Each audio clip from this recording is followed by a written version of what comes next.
in my thesis, I chose to have no heading for the introduction.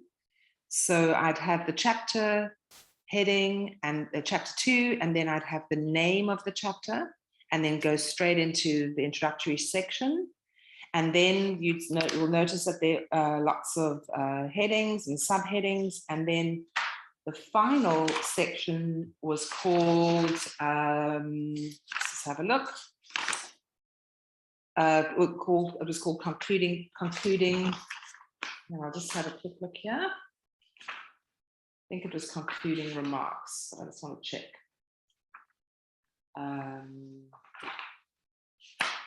Yes, so I called the last section concluding remarks, and you want to use a word or a phrase that doesn't start getting mixed up with the final chapter, which is often called the conclusion. So you can't really call it the conclusion, because then you've got the conclusion with the word conclusion again. So you want to just choose a system of consistently structuring each chapter in the same way. How you do it is up to you. You know, whatever logic you choose to apply will be fine, but just keep it consistent. Okay, and then next would be that the chapter sequences also need to follow some sort of logic. Now, the classic chapter sequence would be a whole bunch of introductory sections, which would include, the acknowledgements, dedications, table of contents, the abstract, list of figures, thesis, declaration, etc. So all of that is standard to SEUs. You can find all that information on the website. SEU has like a format that you have to follow for your thesis. However, once you start the actual thesis, it's up to you how you logically sequence your chapters. The classic structure is to have the first chapter as the introduction, and you can call that the introduction. It's up to you what you call it. The second chapter would be the literature review, which, as we know, is the is laying out the territory for the field that you're going to be embedding your particular thesis in, and it follows a particular structure as well, the literature review. Then thirdly would be the third chapter classically is theoretical, or the theoretical underpinnings of the thesis or of the investigation. And some disciplines don't have a theoretical chapter. I'm in education, so when I first started working with students, my very first student was a scientist. He was looking at, I think he was doing something to do with the barrier reef and saving coral, etc. Spent an awful lot of time on boats and measuring water temperature and so on. So when I said to him, what are your theoretical underpinnings of your thesis? He looked at me and he said, I don't know what you're talking about. Never heard that before, that there should be, what do you mean by theoretical underpinnings? So I was a bit shocked by that. I wasn't sure how somebody was doing a PhD and didn't know what their theories were.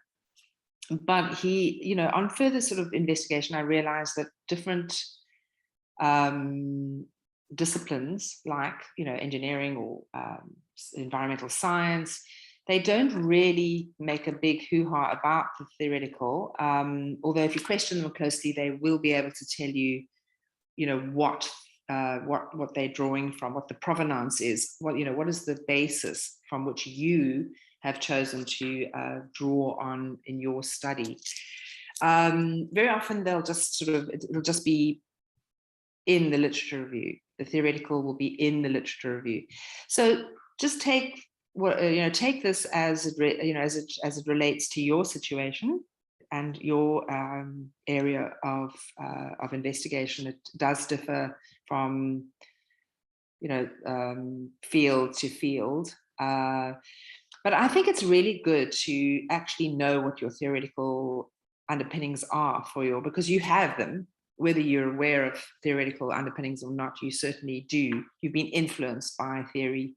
So it's good to actually have that explicit infinite knowledge. What has influenced my my thinking and the stance of my investigation?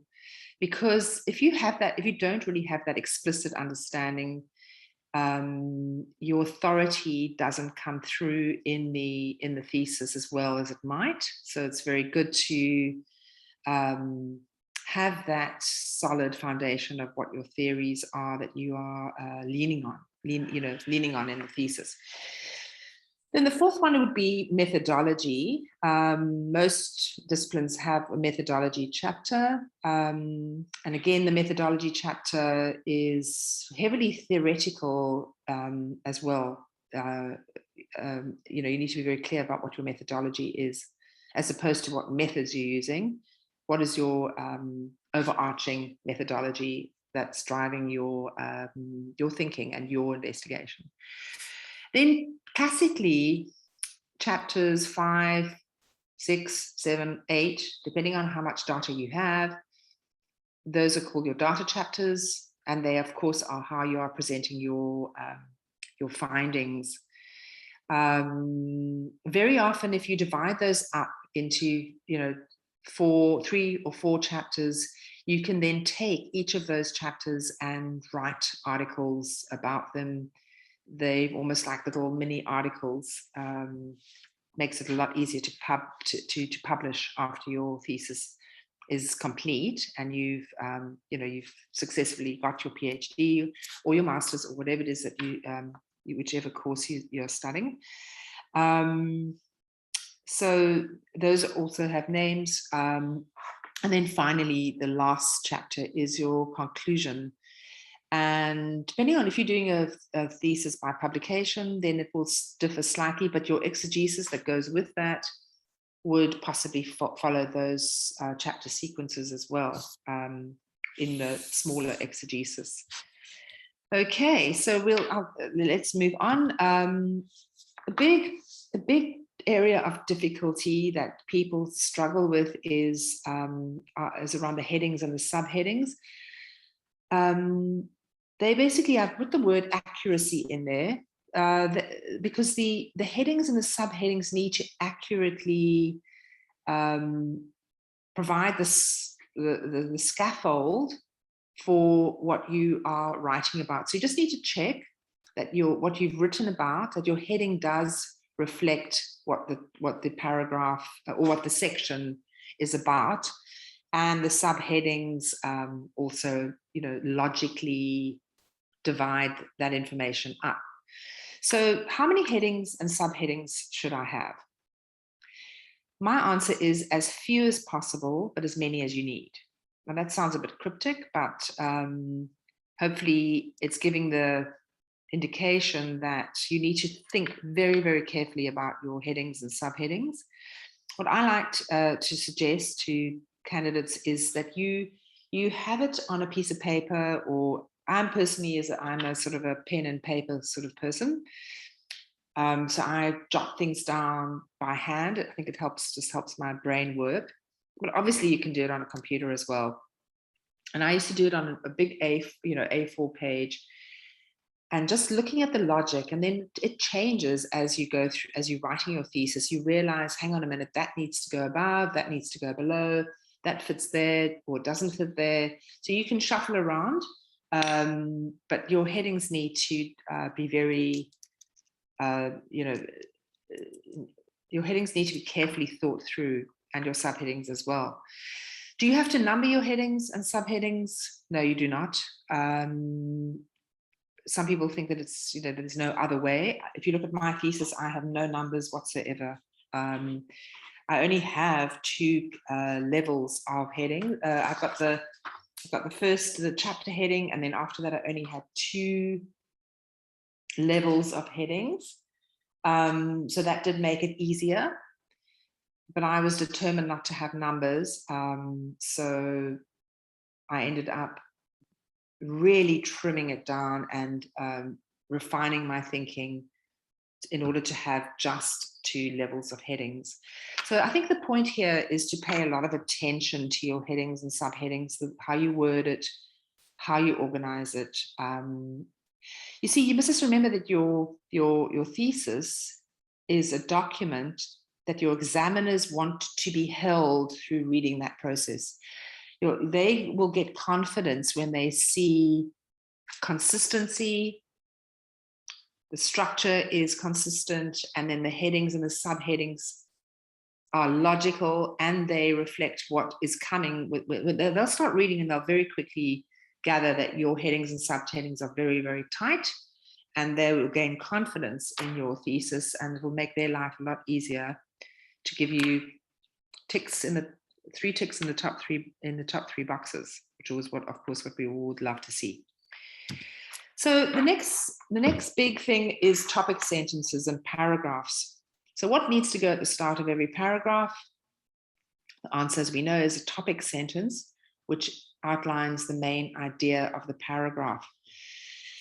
So the topic sentence has to, often it's very useful if the topic sentence reflects what the top heading, the heading is. There's nothing wrong with a topic sentence that uses the exact words that are in the heading. So I'll give you an example. In my thesis on page 19, one of the new sections, a new paragraph is called Attributes and Behaviors of Effective Supervisors.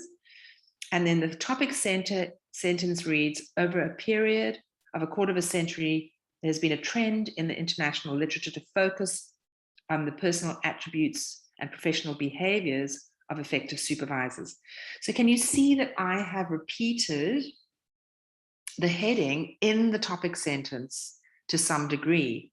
And that is a very trustworthy, it gives the examiner can then breathe a sigh of relief and go, okay, this person is logically using headings and they match the topic sentence.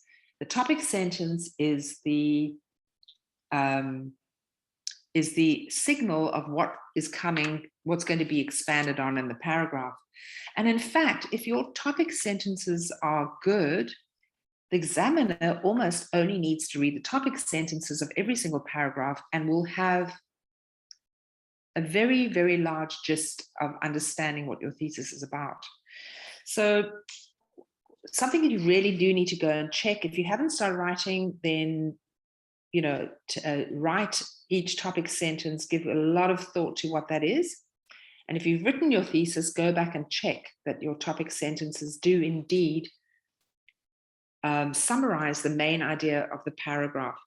I found when I was writing my thesis that I would often put the topic sentence at the end of the paragraph. And it's because logically we start off with a train of thought and then we build that train of thought, we build the argument, we build the logic, and then we come up with a summarizing sentence at the end, which we think is great. It's the culmination of the paragraph. However, very often that is the topic sentence and it needs to go at the top of the paragraph. So just check your work and see if you're happy that the sentence that you have first is actually the main idea that you want to develop in the paragraph. Okay, so if you look at chapter 2, page 19 and 20, you'll see the heading Attributes and Behaviors of Effective Supervisors. You'll see I've already read the topic sentence there to you, and it matches the heading. If you look at the second paragraph, it says that the relevant literature has produced lists of personal attributes and professional behaviors that provide useful insights about what is required for effective supervision. So you'll notice that you'll start a new paragraph when you want to start a new idea that is still applicable to the original heading. And you can work all of this out by mapping it all out on a piece of paper. As I say, I used paper and pencil so that I could move things around if things weren't logical. Okay, so in each body paragraph, the logic of the paragraph is that it expresses and builds an idea. Paragraphs, therefore, can be as long or as short as they need to be to develop the argument fully. So people always say to me, well, how, surely a paragraph can't be too long. Paragraphs can be over a page long. I mean, I wouldn't make a paragraph 3 pages long. That seems a bit, you need to be more succinct. But a paragraph should never be shorter than 3 sentences. So one of the biggest problems that I encountered when working with students who are to help them develop their thesis was that they would have these short little paragraphs that are actually them thinking through their ideas. And you can't have a paragraph that's short. It needs to either join up or it needs to form a new paragraph entirely. So paragraphs generally are, half a page, 3/4 of a page, maybe a page and a half, but definitely not 2 or 3 sentences. It's impossible to develop an idea in such a short space of time, such a short space. So go through your work, your writing that you've done already, and just check that the paragraph is expressing an idea. The topic sentence leads and opens that idea. You then develop that idea. If that idea is then finished, then you are free to then start a new paragraph with a new topic sentence. So as you can probably getting the idea, the thesis is a very, very technical document. And the problem is that we get so wrapped up in the content and the new knowledge that we're creating, and our supervisors are also very excited about the actual topic, the question, the aim of the study.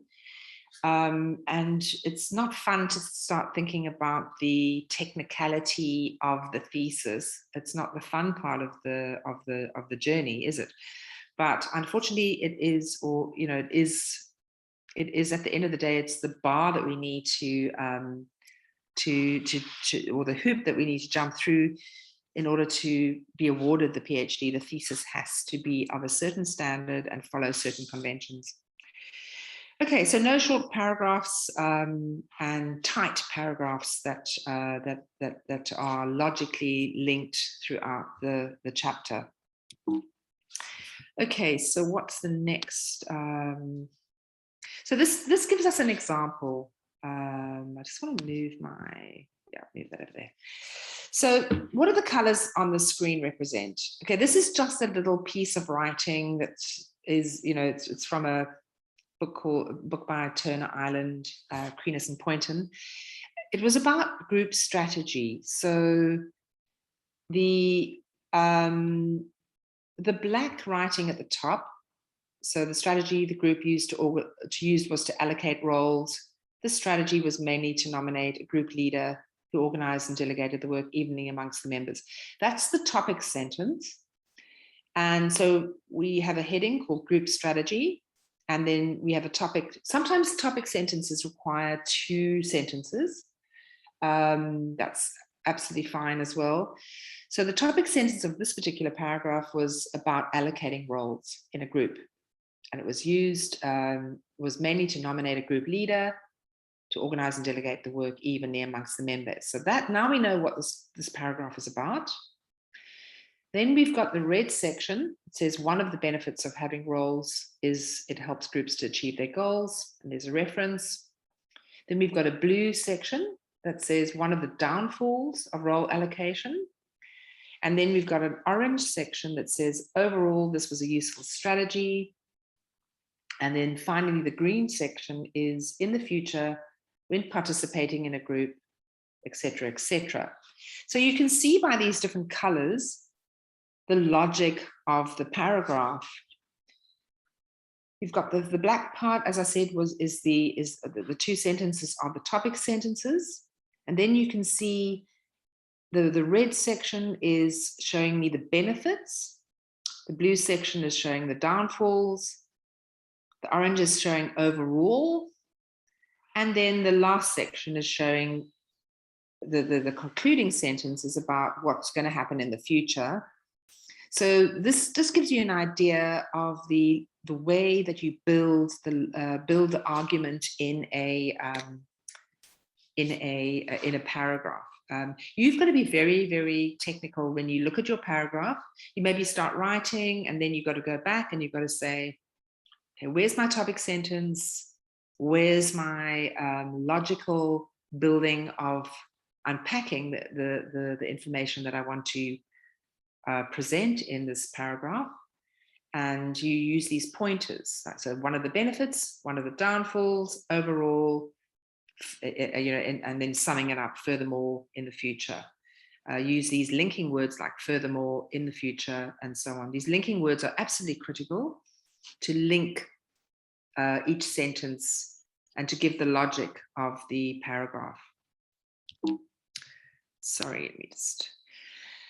Okay, so at the end of each paragraph, what do we need to do?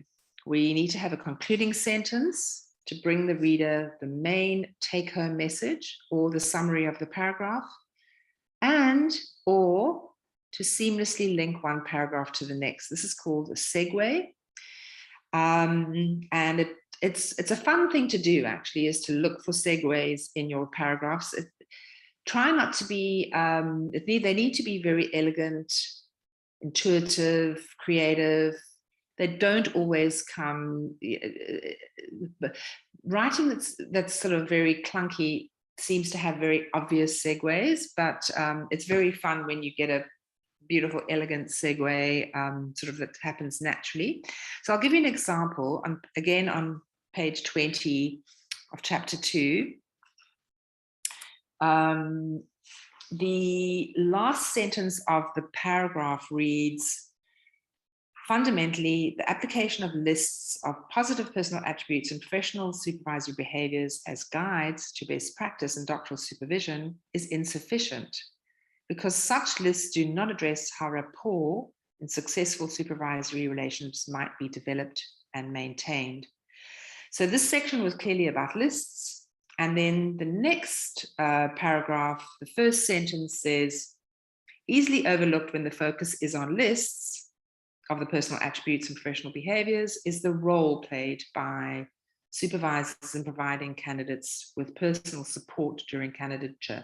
So you'll notice that in that, that section, the segue that was used is to link the first paragraph with the next paragraph by cunningly using the word lists again.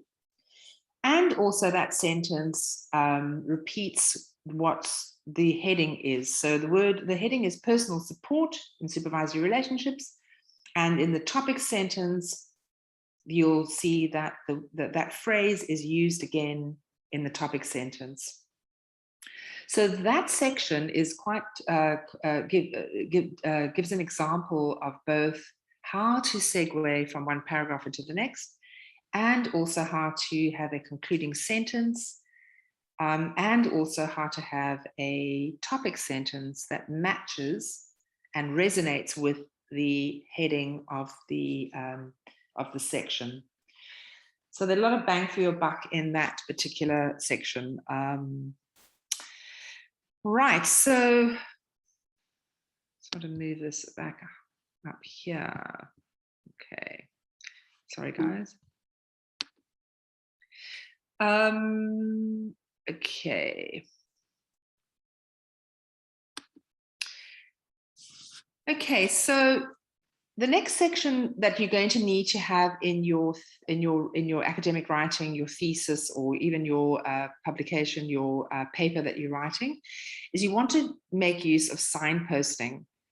And obviously these are words and phrases, and we put them through, we like to sprinkle them throughout the thesis to indicate what's coming. It's a bit like in a good movie. You know, when you watch a movie, you they'll give you like little hints about what's coming, and only in hindsight do you realize, you know, someone was going to die or someone was going to have an accident, and they just give you like a little hint, a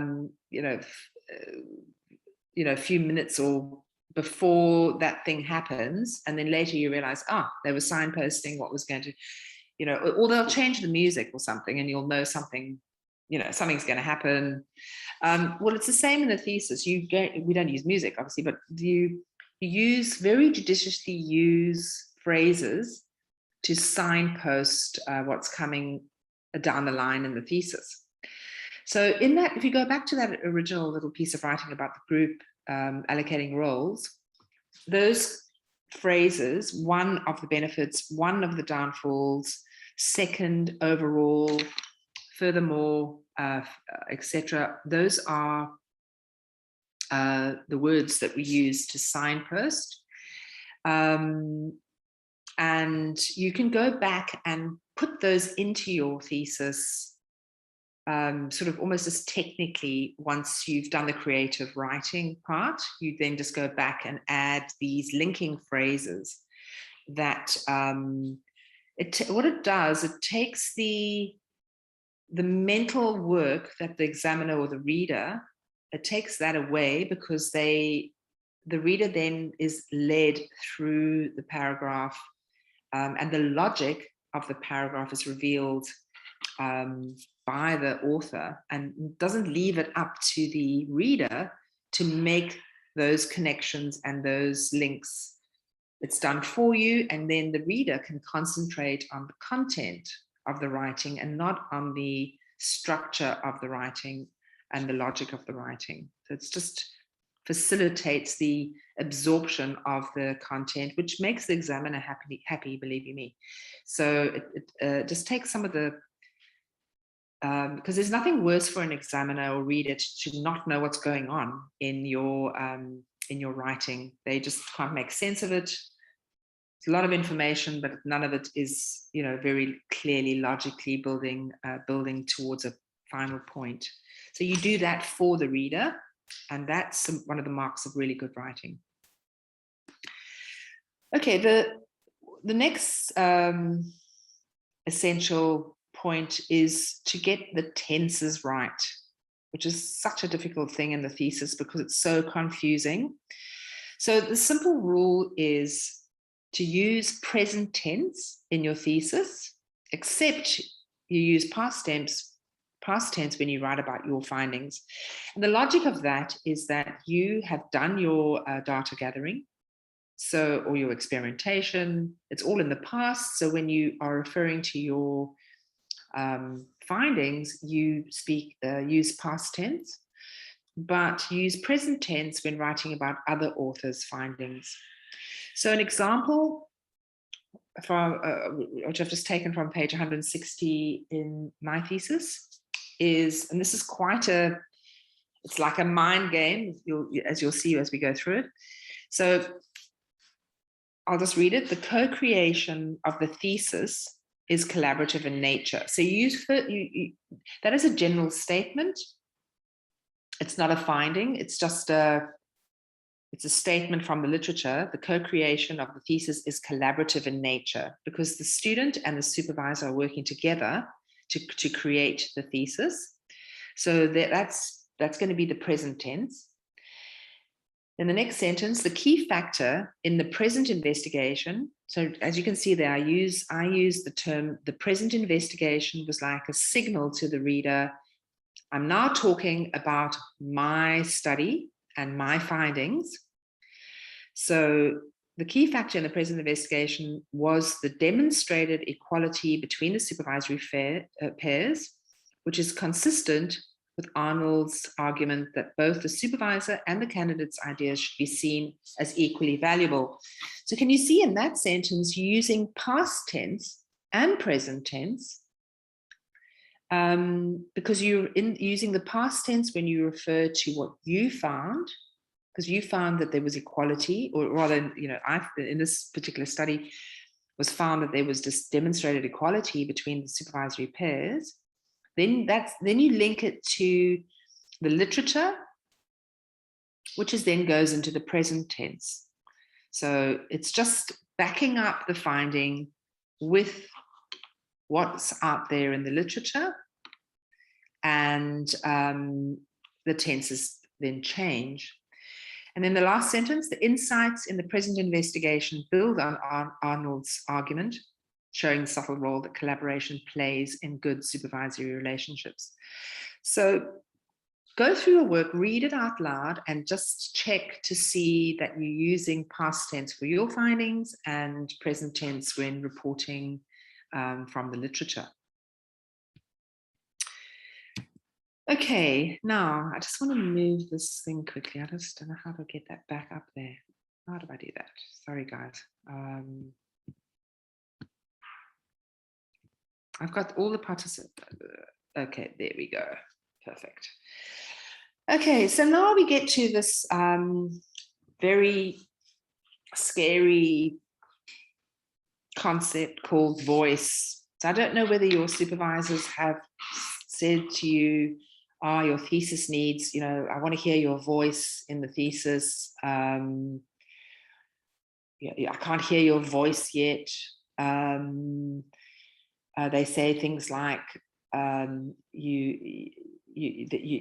the thesis lacks confidence, the voice isn't strong enough. And I just remember when I was doing my doctorate, I was just completely, to me, this was like a mythical term. I didn't know what it meant.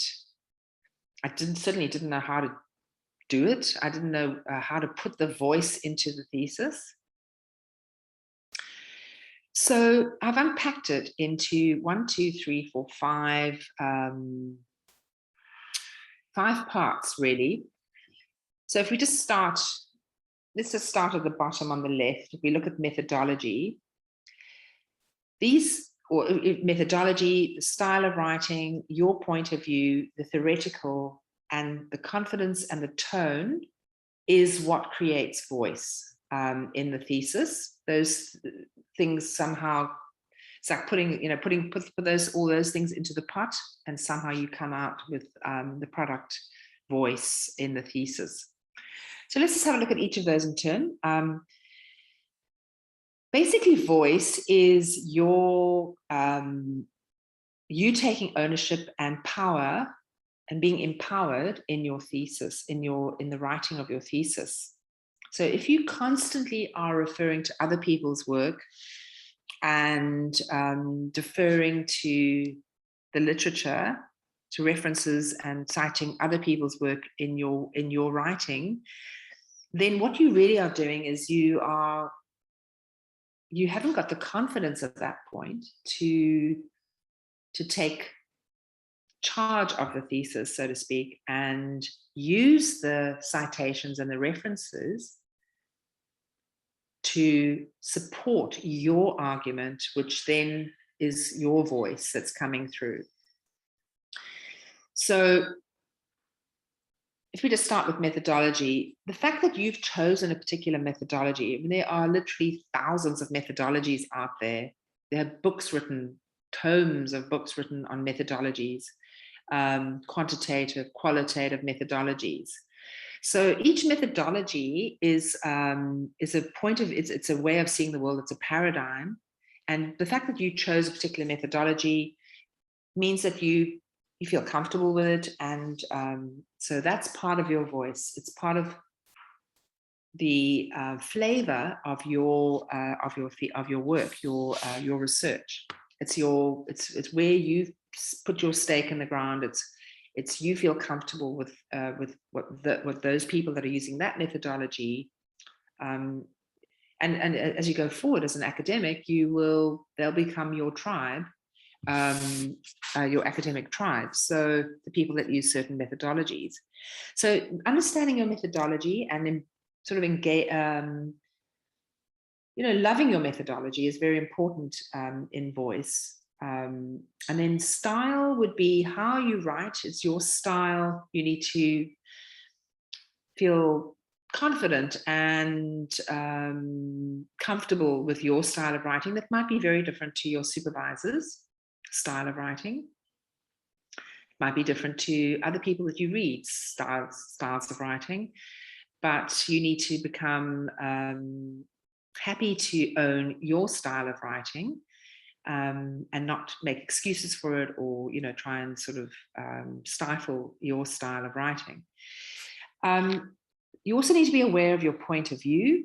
So you need to be very explicit about what is my point of view around this issue or this stance, and be proud to own your point of view. Obviously, we need to back up our point of view with evidence, but that evidence that we select is our choice, and that helps with our voice is by, you can even say to your supervisor, now I'm choosing to use these references here to support my argument and my findings, because that reflects my point of view. And it may not reflect everybody's point of view, but this is the point of view that I'm choosing to put forward in this thesis. So it's about being quite assertive around your choices, which may differ from your supervisor's choices, and being able to justify those choices and argue those choices of point of view. The theoretical is the same as the methodology. It provides the ethos for the thesis, and you need to very carefully choose what theoretical underpinnings you are leaning on for your thesis. You need to be aware of what they are.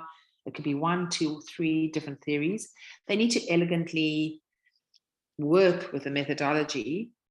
So, for example, you wouldn't say you wouldn't mix, say, feminist paradigm with, say, capitalism, possibly. I'm just making this up, but you might say there's a bit of a clash there. So your theory and your methodology need to resonate with each other and elegantly dovetail with each other, which gives you a lovely, strong structure for your thesis, because your methodology is sort of like the engine of the thesis, and your theory are your bones that you're leaning, that you're then building on. So you need to be aware of what your theories are and why you've chosen them, and how they link with your methodology, how they support your point of view. And your point of view you only got from reading the theory and from reading the literature. You would have developed your point of view from what you've read. We all are leaning on the shoulders of people, that have gone before us. And we're just extending the body of knowledge, taking it further than the people that we've been influenced by. So yes, confidence and tone comes through, and together these things create the voice of the thesis. Right, so this brings us to the last point, and that is it's very important that your academic argument is present and clear in your writing. So how do we do that? How do we do? We mostly do it through referencing. So there's powerful versus weak referencing. So obviously our referencing, just to backtrack for a second, would be in-text citations and the reference list. I personally used APA, but I mean, obviously you will use whatever reference style your school requires you to use. I'm not sure, the different schools have different, I think some people use Harvard, some people use Chicago, they're different references. When you come to publishing, as you are no doubt aware, every single journal requires a different style, so you have to conform with the style. But that's where EndNote comes in and is very useful, because you could just, with the click of a button, you can transform your references into any style. Fabulous tool is EndNote. Okay, so the main way we create our argument is through our in-text referencing. This is really, really, really probably the most important point of this entire seminar today would be this one. So, for example, just using an example from this particular piece of work, Turner et al., 2011, page 1. The statement or the sentence is, as we engage in any activity, we naturally form an idea of what we are doing. You can, okay, now why is this giving me, okay. So I just want to put all of them up, I think. Or let's start with that one. So the weakest form of in-text referencing is to quote. So as you can see, there are quotation marks here. As we engage in any activity, we naturally form an idea of what we are doing. Quotation marks. It's the weakest form of referencing because it completely abdicates responsibility, or it abdicates voice. It relinquishes there's nothing of you inside a quote. So my recommendation is that you don't use quotes. We can talk about that at the end when we have questions and answers, but I would recommend no quotes. Or if you literally, if there's an iconic person in your field and you want to show your examiners that you are honoring that person, you would maybe then put in a quote. But that would be the message that you're giving with using that quote. So the thing about referencing is that you are tacitly giving a message to your readers in every single way that you reference. You're giving a message. So let's just go through it, and I'll explain what I mean. So quotes, really, I highly recommend you don't use them. They're just very weak form of referencing. They're not adding to your argument. It's not really saying anything. It's giving information in the weakest form. So rather paraphrase it and use it to your advantage is a better way of doing it. So let's see. So also weak would be to say Turner et al. State, and then you are again putting in the quote. That's also quite weak.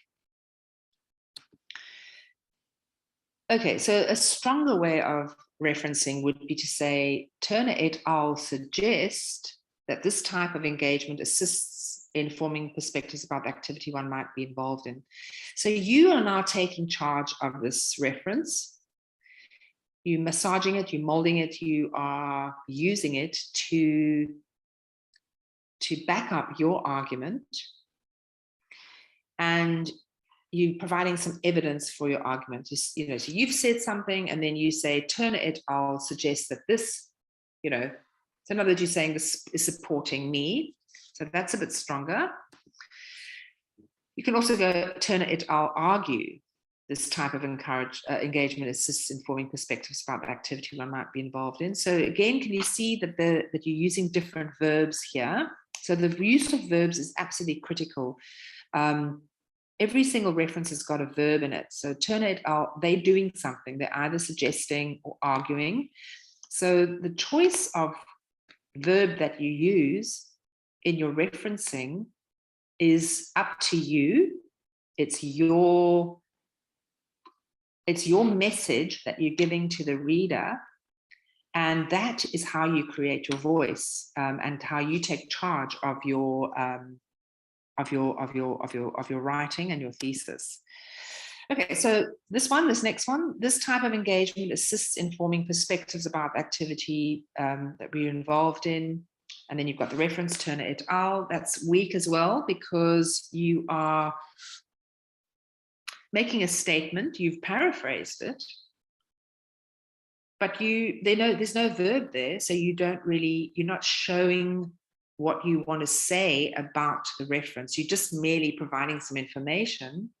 And at this level, at the level of a PhD or master's a thesis, you're beyond just providing examiners with information. Each sentence needs to be part of the argument and building your argument. So you need to be using your verbs very, very, very mindfully. You're very aware of the verbs that you're using. So how about this last one? In 2011, it was explained by Turner et al. That this type of engagement assists in forming perspectives about the activity one might be involved in. So here, you're separating out the author, the authors, and the date. You're saying that they explained something. So now the examiner knows that you've deeply read this piece of work, and you've judiciously used the verb explained. And it clearly is to somehow support what you are trying to say and what you have found from your findings. So you've got control there over that reference. So here's some other examples. Drinking too much fruit juice may make children fat. Rumble 2007.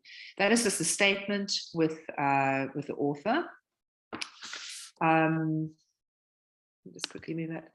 So in this particular way of citing, you've given the content, you foregrounded the content, you've made a statement, and then you've put in the reference, but what the reader is going to get is the content, the information about fruit juice may make children fat.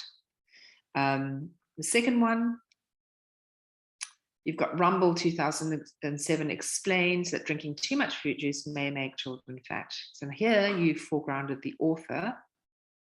So you're giving power to the author in that particular way of referencing.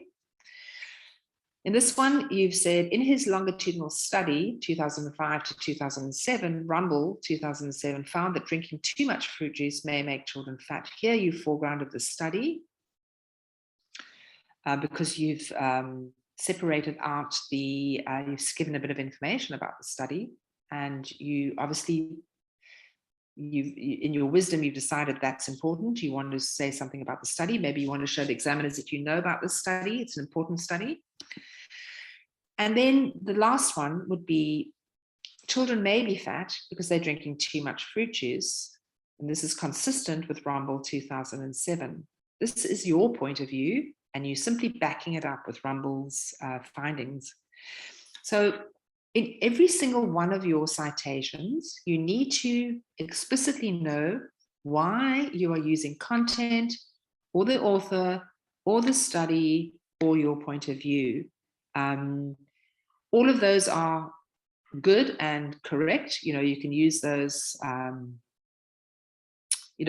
of throughout the thesis, but you need to be aware of why you are foregrounding the content, why you're foregrounding the author, or the study, or your point of view in each instance. It's not just a haphazard putting in of references. There has to be a logic, and it's the way that you create your argument is how you use your references. So this brings us to the very last point in this seminar. The use of Intext references to create your argument is an extremely powerful point. How you create your argument is how you use your Intext references.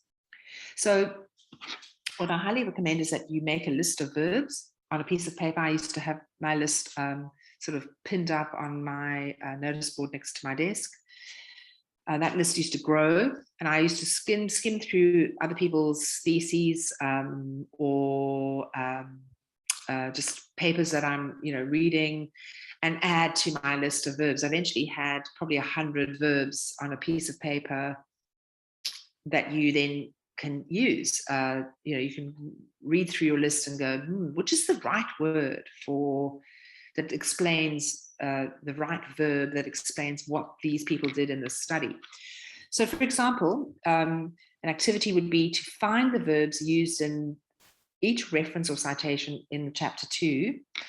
When we do this workshop face-to-face, we do that in the actual during the workshop, but because we're on Zoom now, we're not going to do that. But A second activity would be for you to find the find the verbs. Okay, it needs to be plural. Find the verb used in each reference in a chapter of your thesis. Compare with the above list and build your list. Keep it handy while you're writing. So let's have a look and see what that list looks like. Okay, so I'll move this back up here.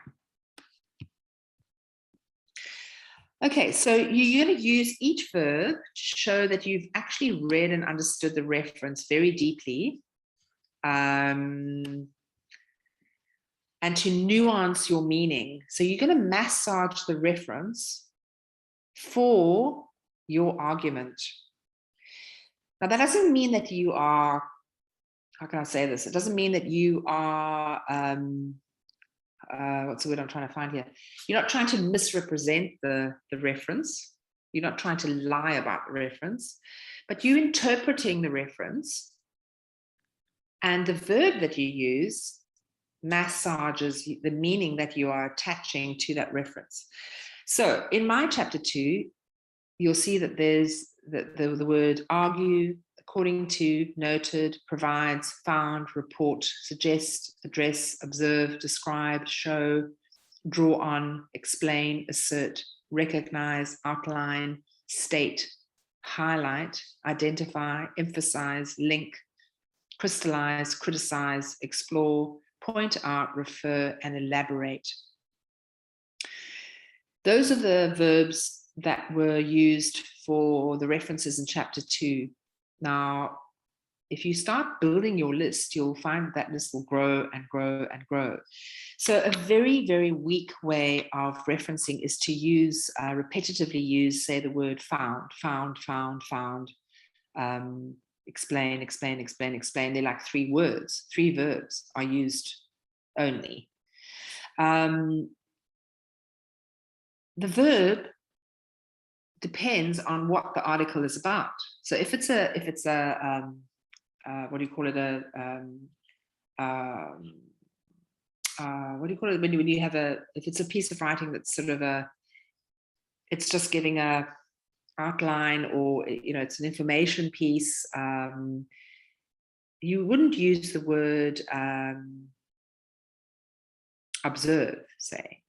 So the verb that you use shows the examiner that not only have you understood the methodology of the reference that you're using and what they did and the style of the article that they've written, reporting on their data, or is it just a reference piece or a historical piece or whatever.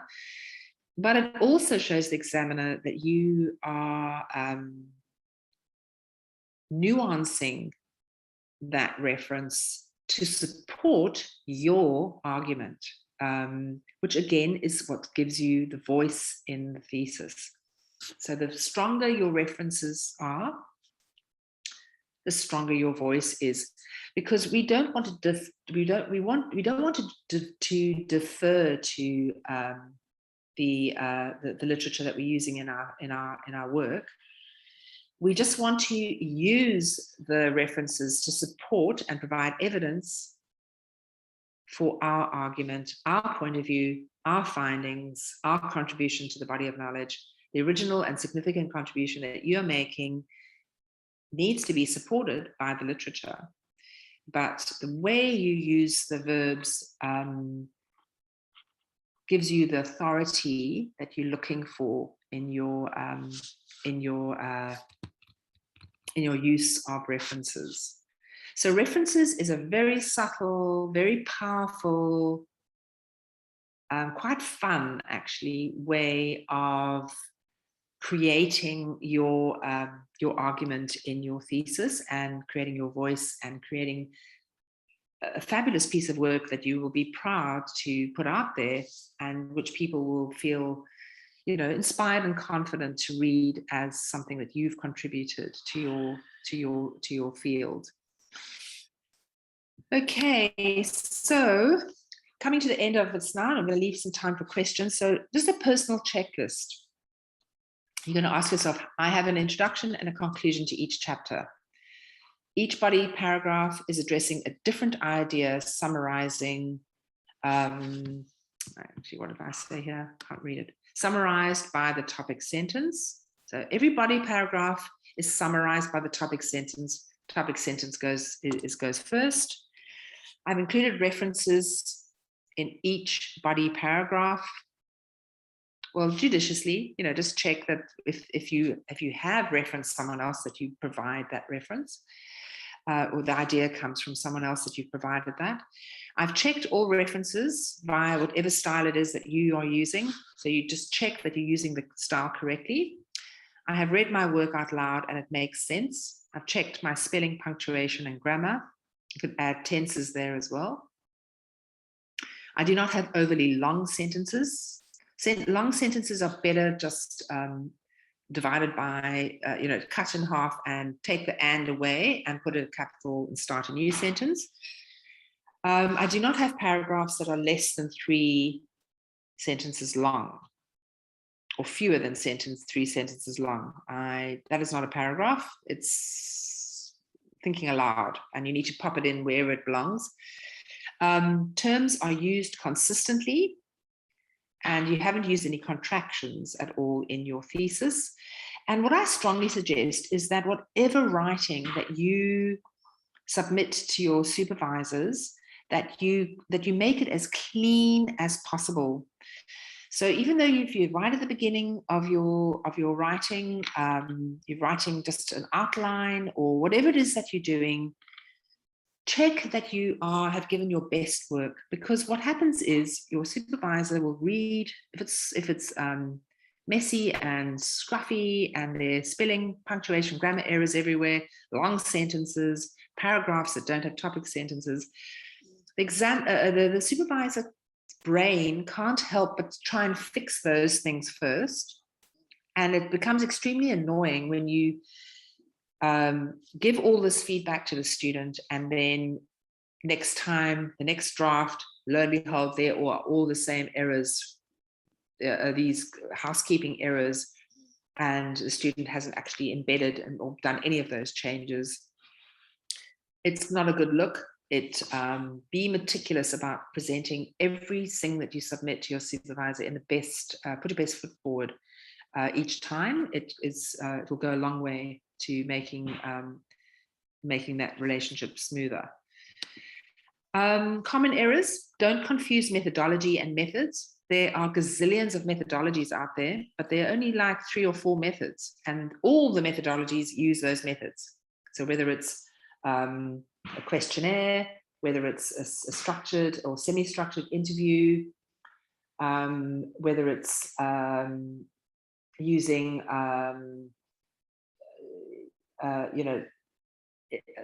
written information, such as like emails or reports or whatever.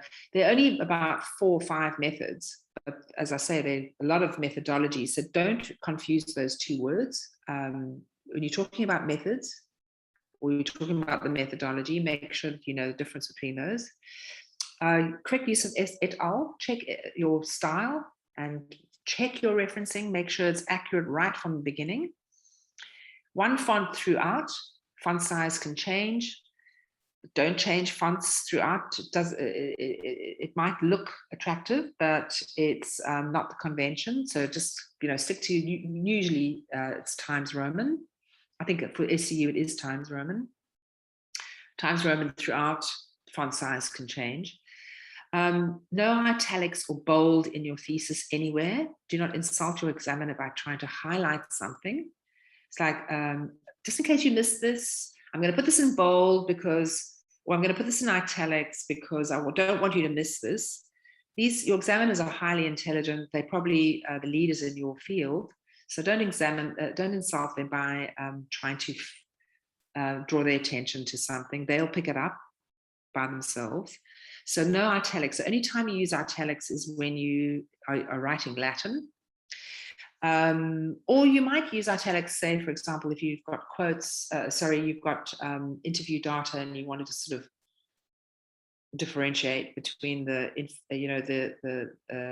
the data that you've gathered in something else, but otherwise don't use italics in your actual writing. Do not use many quotes.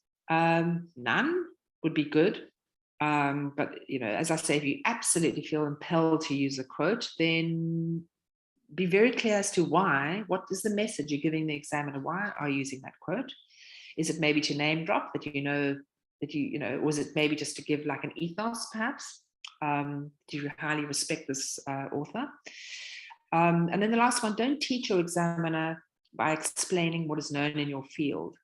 So be very careful of going into definitions of concepts or explaining concepts that your examiner most certainly will know. Just go through your work and make it more succinct, trim it down, check that there's nothing in there that your examiner would be, nothing. The main thing is don't teach. So you don't want to take things out of textbooks or out of units, or, you're not going to explain what a paradigm is, or, terms are. You're going to take that as a given that your examiner knows enough to understand what's known in your field. Right, so how are you feeling now about your writing? Let's go into some questions and answers now. And then right at the end, I just want you to think about this question though. What did you get out of the seminar? What is one thing that you've learned about academic writing that surprised you? One thing that you'll do differently now? Let's just put that into your mind. We'll just go into questions and answers, and then I'll ask you that question shortly. So, right, over to you guys. Anybody have any question that they'd like to raise to the group? Please go ahead now. Just go ahead. We don't need to put hands up or anything. We can just start speaking if you unmute. Are we able to get a copy of the PowerPoint? Absolutely. I think that this PowerPoint is being recorded, and the PDF of the PowerPoint will be uploaded. Absolutely. On SCPA's website. Yeah. In the academic writing section. I'm not sure, Jody. Can you answer that question, please, Jody? Rose, it will be available as a link on Blackboard. Yeah. And then it will take you to our SCPA YouTube channel. Right. And okay. all the training, just for future reference anyway, all the training workshops that happen can all be found on that YouTube channel. So you may even find other things that you want to have a look at, but just give me maybe a day or two and I will have it loaded up.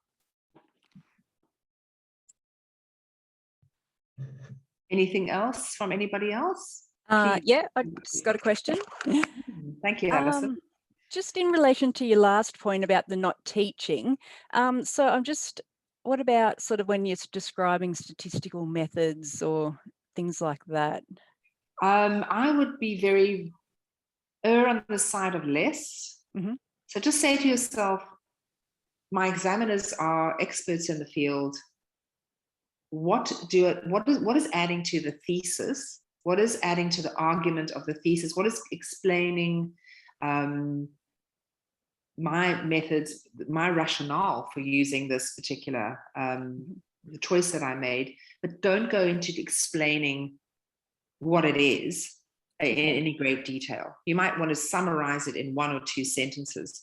But if you start going into like textbook, this is for like a 101 undergrad student, what is this method?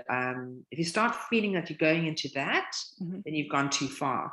Pull back and just show, look, I know that this is what it is, and this is why I'm using it, as opposed to teaching your examiner what it is. Does that make sense? Yeah, that's good. Thank you. That makes sense. Anything else? Anything more from anybody? From further back in the seminar, perhaps? I'm very curious to know if there are any different points of view. Sorry, I have my microphone on mute. Can you hear me? Yes. Yeah. So I just had a question in regards to, sorry, I'm just trying to find it.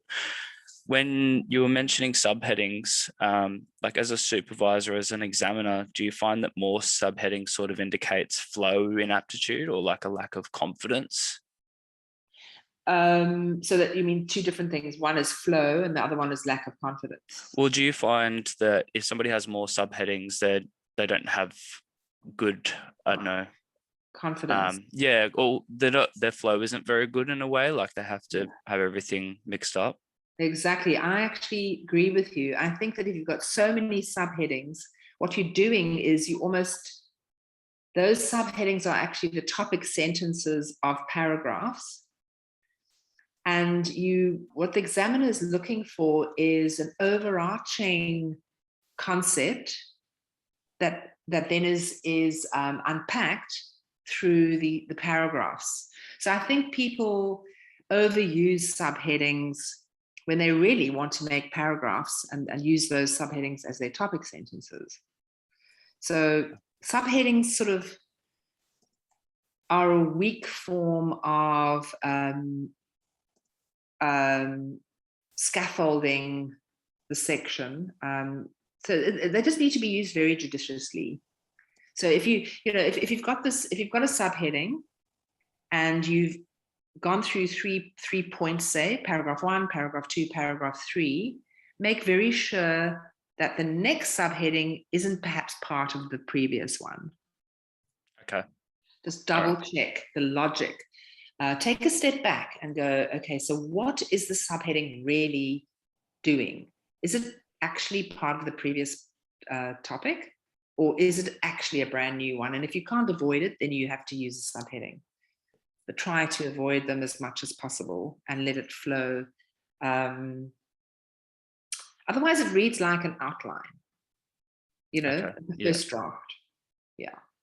Good Cool. question. Thank you. Thanks. Anything more? Alison. Anything more from Alison, actually? And Rosemary, do you have anything more, Rosemary, that came to mind earlier? I suppose, it really explained to me where I think I was too scared to put my own argument forward and I didn't know how to do it. And the way I've been referencing, I have got a comment that, it's not confident enough, and that just really explained how to turn that around, which was really good.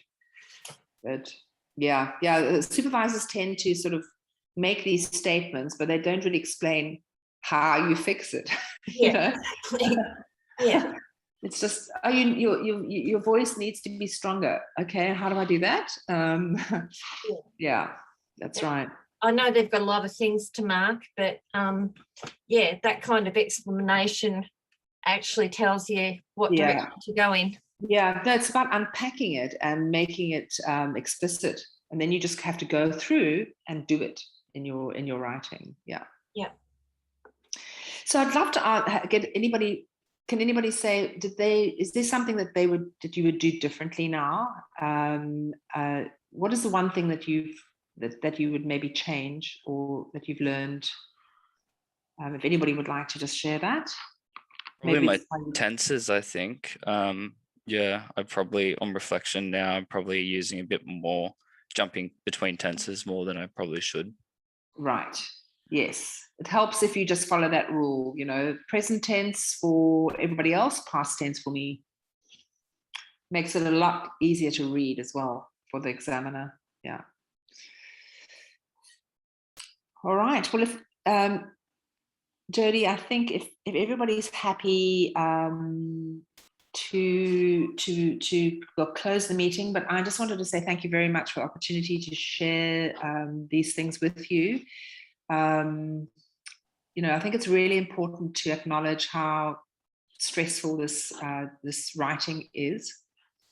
And just one last tip that I could give you is, and this is what my supervisor said to me, was it's not wrong to model yourself on other people's writing. So if you really like the way someone has written something, either in a thesis or an article, obviously you can't copy it, but you can model your writing on something. You can use phrases like if you just love the way someone introduced a paragraph, you can use those phrases and adopt them as your own. Little words here and there, phrases. So just lean very heavily. You know, no one's born knowing how to write a thesis. So it's an apprenticeship. So just explicitly model your, you know, use your people that are, you know, either supervisors or other authors in the field. Use their work to as a model for you to lean on and grow your ability and your skills, and you'll get there. All right, well, I think that's 11:30, so we're in time. Thank you very, very much. And I'm hopefully going to be doing some more seminars with SCPA around other things. So keep a lookout for what's coming in the future. Good luck.